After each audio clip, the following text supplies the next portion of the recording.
sitwasyon ng bawat pamilyang Manileño ngayong Kapaskuhan. Ang ating mahal na Yorme Isko Moreno Dumagoso. Hindi ako yung pinakamagandang host. May pa. Pili-pili. Thank you. Good afternoon. Good morning. Ngayon ay magpapasko na. Ilang araw na lang. Well, una, maraming salamat sa inyo. Thank you very much to each and every one. Thank you for delivering services to our people. In a big organization like ours, it will never be perfect. But through the leadership of your director, Dennis Biag, siyempre, aalisin natin yung mga bulok na kamatis. Sa isang kaing ng kamatis, isa lang ang mabulok doon, hawa-hawa na lahat yun. So we're doing our best to give back dignity to your work. Na masama ang impresyon, tanggapin na natin na hindi, mapapasko naman. Masama ang impresyon sa atin bilang traffic enforcer. Sometimes nagkakamali tayo. Sometimes naman, totoo din. Sometimes may abuso naman. Pero both sides. May mga hard loser, wala kang magagawa. Pag gumagawa ka ng tama, marireklamo ka. Pero kasi, hindi mo masisi ang taong bayan. Sa tagal ng panahon ng pag-aabuso ng enforcer sa pangkalahatan, hindi lang naman yan sa Maynila, sa pangkalahatan, ang impresyon nila sa enforcer, mananaga. Yun kagad ang... Kaya ako, pinipilit kong magbuti at magsino sa resources ng gobyerno na maibigay yung marapat sa inyo at sapat hanggat maaari para hindi na kayo matutukso at ang kinin ninyo, ipagyabong ninyo ang dignidad ninyo bilang manggagawa ng pamahalaan na nagbibigay ng serbisyo sa taong bayan. Remember, traffic enforcement is not because we wanted to enforce provisions of the law, particularly in violation. There is other side of traffic enforcement, service to others. Nasira, kailangan ng tulong, aksidente. Naalala niyo yung nung nag-mayor ako nung una, doong panahon ko lang na yun nangyari na ang traffic enforcer nangahabol ng magnanakaw.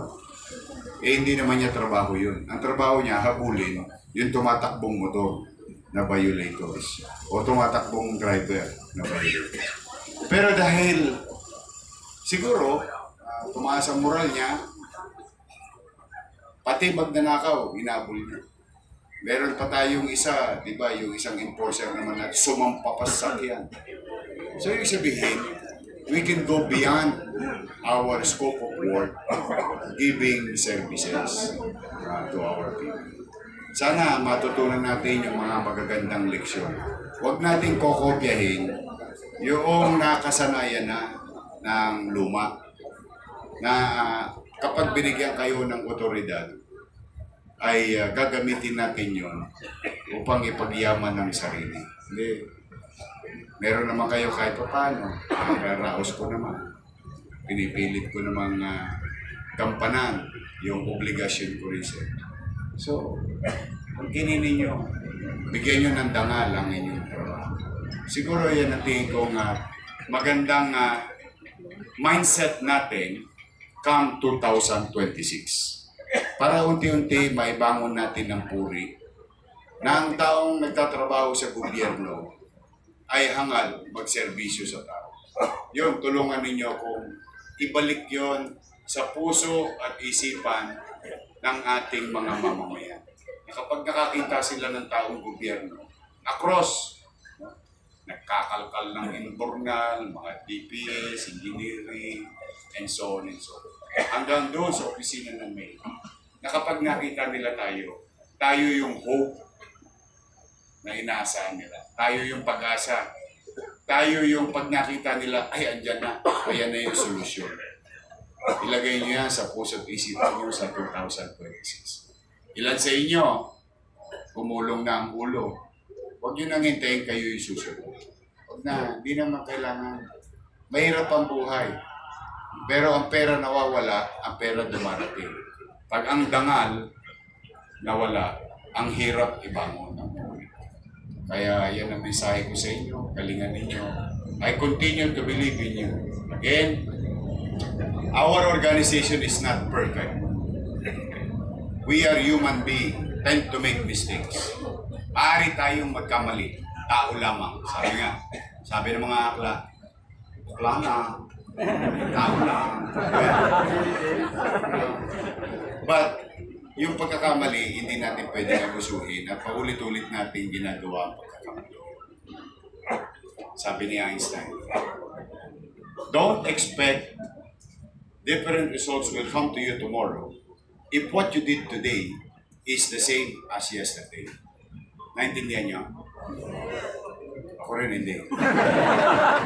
English eh. Natagalogin. Huwag kang aasa na may bagong mangyayari sa iyo bukas kung ang ginawa mo ngayon ay katulad ng kahapon. Kung ang kinopya natin kawalangyaan, ginawa natin ngayon kamalian, at ginawa mo muli, eh walang bagong resulta sa kinabukasan. I believe in you. I believe that you can do the job. And I will continue to believe in you. So, Merry Christmas. At ipaalala ko, pinili ng mga matatanda natin ang diwa ng Pasko. Pagmamahalan at pagbibigay. Ipakita natin ang pagmamahalan. Kiss mo ngayon nasa tabi mo.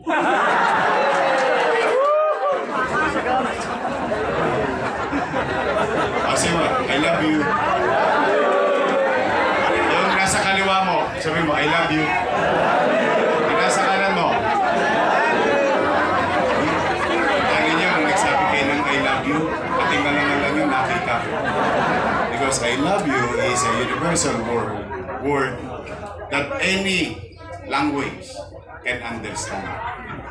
Kaya when you smile, it's also sending a message you're welcoming another human being nearby or near to you. That's why, mas maganda kita ninyo. Minsan hindi natin nasasabi yan sa ating magulang. Hindi natin yan nasasabi sa ating anak. But that simple 3 words may trigger the science of human body. Kaya sa inyo, galingan ninyo. O pangalawa naman, bigayan kayo. Ano pagbibigay? Halimbawa, may isang nagkamali sa tagal ng experience ninyo. Sa tagal ng experience nyo, nagkamali, traffic violation. Oh. Mano ba, habang nag-uusap kayo mukha naman totoong nagkamali lang. At hindi naman na tulongges na nagkamali na matapang pa. Maraming ganoon mali na matapang pa halimbawa ay mababang loob. Ay talaga naman halimbawa may importante siya po. Malaramdaman niyo naman yun pag nagkakausap ko. Imbis na hinga mo ng maling anda,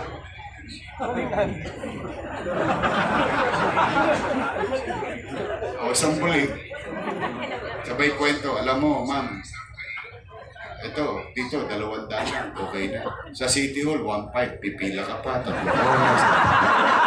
Alam ko style niyo. Mawag na. Give dignity. Bago yung puri. Mas masarap yung pagdating mo doon, nakukuha mo yung 25%. Pinipirma. Tapos maya-maya, pupunta ka ng grocery. Tapos maya-maya, pupunta ka ng kusina. Tapos maya-maya, isusubo mo sa anak. Kaya lagi nyo huwag yung kakalimutan. Merong pamilya umaasa sa so pagmamahalan, pagbibigayan. So nagkamali, sige, huwag ka nang uulit Ponyat ang kita Natulungan mo na siya, itinama mo yung pagkakamali kasi itinama mo sa isipan niya na no left turn. O, ang yellow, slow down. Hindi run as fast as you can. Tama ba? Yes! Ayan, unti-unti. Tulungan natin ang ating mga. So, sa ating mga parking boys, traffic enforcer, ito may regalo sa inyo ang inyong direktor sa tulong ni Paring Willie. Palakpakan niyo siya. Pwede na lang. Maraming lamang bigas yung tiyan, Willie. Pwede pang burikiin.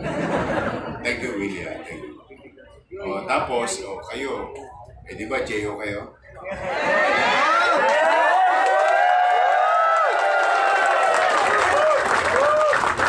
Ang hinang uri nyo naman pagka hindi nyo pa nabalitaan yung announcement ko last Monday. Hindi ko binibigay ng balik. 7 million. Meron kayo. Tabayanan ninyo. Kawawa lang ang parking aid. Alay nyo. Good things come to those who wait. But, biyawa Diyos. Nagsisikapan ko. Yung inihingi ko sa inyo, medyo mabigat yun. In such a way, because ang kalaban mo doon, sarili mo. Ang hinihingi ko sa inyo, baguhin ninyo ang inyong sarili. Napakahirap. Lalo na pag nakagawian mo na. Yan ang minsan na mahirap ang kabuhay. Pero, yung kapalit naman ng hinihingi ko sa inyo, pumanatag kayo at pati ang mga pamilya. Hanggat naririto ako sa City Hall at yung mayor, pipilitin kong mag-inam. Magsisikap ako, magbubuti ako para maitaguyod muli ang mamamayan ng lungsod. Merry Christmas! Happy New Year! I love you! Anong nag-iitihan na naman?